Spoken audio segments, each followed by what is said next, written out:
19 नवंबर 1971 की सुबह Portland international airport पर सब कुछ सामान्य लग रहा था, जब तक कि एक शांत, सूट बूट में सजा हुआ आदमी एयरलाइन काउंटर पर नहीं पहुंचा। उसने खुद को डैन कूपर बताया और सेटल तक की एक सिंगल टिकट खरीदी।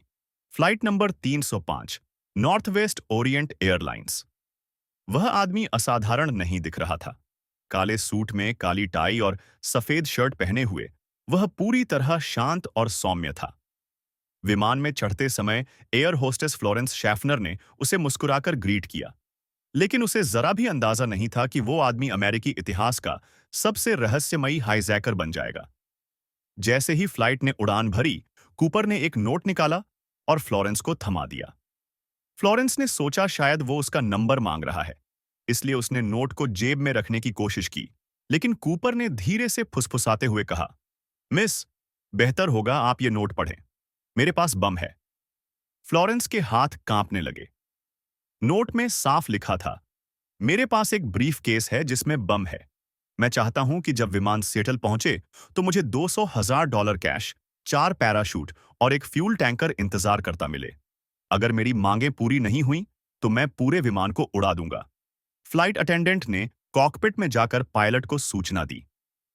पायलट ने तत्काल एयर ट्रैफिक कंट्रोल को खबर दी।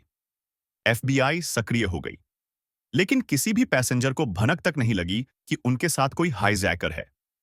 सिएटल पहुंचने से पहले ही सभी मांगें पूरी कर ली गई थीं। विमान को उतारा गया और जैसे ही वो रुका, एक नकली टेक्नीशियन ने $200,000 के पैकेट्स, 4 पैराशूट और एक नक्शा कूपर को सौंपा। कूपर ने विमान को खाली करवा दिया, सारे पैसेंजर और फ्लाइट क्रू को छोड़कर सिर्फ पायलट, को पायलट, एक इंजीनियर और फ्लोरेंस को अपने साथ रखा। अब उसकी अगली डिमांड थी, फ्लाइट को मेक्सिको सिटी की ओर उड़ाना। रात, आसमान और एक छलांग। विमान ने दोबारा उड़ान भरी, लेकिन ये उड़ान इतिहास की सबसे रहस्यमय उड़ानों में से एक बन गई। कूपर ने पायलट को निर्देश दिया कि विमान को 10,000 फीट की ऊंचाई पर उड़ाए और गति कम रखे। उसका इरादा साफ था, वह कूदने वाला था। ऑरेगन और वॉशिंगटन की सीमा पर करीब रात 8 बजे के आसपास पायलट को एक झटका महसूस हुआ, जैसे विमान के पिछले हिस्से में वजन कम हुआ हो। कूपर कूद चुका था।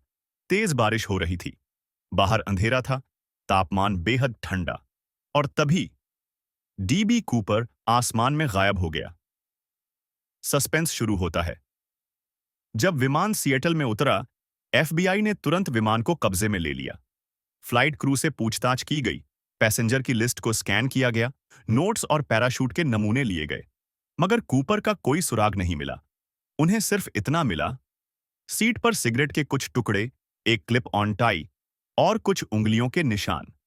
एफबीआई ने उसके दिए नाम डैन कूपर को ट्रैक करने की कोशिश की, लेकिन ये एक नकली नाम निकला और मीडिया ने गलती से उसका नाम डीबी कूपर छाप दिया, जो आज तक उसी नाम से प्रसिद्ध है।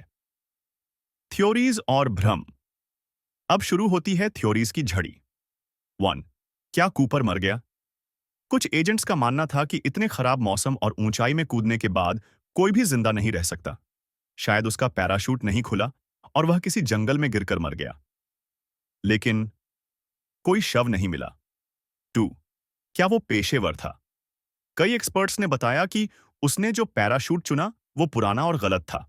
अगर वह मिलिट्री पृष्ठभूमि से होता तो वह ऐसा नहीं करता, मगर उसकी बाकी तैयारी, उड़ान की ऊंचाई, रफ्तार और प्लानिंग मिलिट्री जैसी ही थी। 3. क्या वह एयरफोर्स का पूर्व जवान था? कई संभावित संदिग्धों को जांचा गया। रिचर्ड मैकॉय, केनेथ क्रिस्टेंसन, लीन डॉयल कूपर। हर बार कहानी रोमांचक थी, लेकिन कोई ठोस सबूत नहीं मिला। 4. क्या वह कभी जिंदा बाहर निकला ही नहीं? 1980 में एक 8 साल के बच्चे को कोलंबिया नदी के किनारे पेठा $800 के नोट मिले, जो उन्हीं सीरियल नंबर वाले थे जो कूपर को दिए गए थे। लेकिन ये सिर्फ एक हिस्सा था। बाकी कैश कभी नहीं मिला। एफबीआई ने 2016 में केस बंद कर दिया। 45 साल की लंबी जांच के बाद 2016 में एफबीआई ने डीबी कूपर केस को अप्रोचिंग कंक्लूजन कहते हुए बंद कर दिया। मगर लोगों के सवाल अभी भी बाकी हैं। क्या कूपर एक आम आदमी था? क्या वह अब बूढ़ा होकर कहीं आराम से जी रहा है? या वो उसी रात किसी पेड़ की टहनी पर उलझकर दम तोड़ चुका? एक मोड़ और थ्रिलर का स्पर्श। 2018 में एक प्राइवेट इन्वेस्टिगेटर ने दावा किया कि उन्हें कूपर की टाई से ऐसे कण मिले हैं जो एयरक्राफ्ट मैन्युफैक्चरिंग इंडस्ट्री में पाए जाते हैं। इसका मतलब शायद कूपर किसी एयरक्राफ्ट कंपनी में काम करता था। और एक महिला ने दावा किया कि उसके मर चुके पति ने मरने से पहले स्वीकारा था, मैं ही डीबी कूपर था। लेकिन कोई डीएनए, कोई फोटो, कोई ठोस सबूत आज तक नहीं मिला। और आज डीबी कूपर अमेरिकी पॉप कल्चर का हिस्सा बन चुका है, उस रहस्य का जो कभी सुलझा नहीं। हर साल डीबी कूपर डे मनाया जाता है। डॉक्यूमेंट्रीज, सीरीज, किताबें और एक पूरा समुदाय है जो आज भी इस हकीकत को जानने को बेताब है। वो आदमी कौन था, कहां गया, और क्या वो आज भी जिंदा है? शायद वो अब भी आपके बगल की सीट पर बैठा हो, या फिर आप ही हो अगला डीबी कूपर।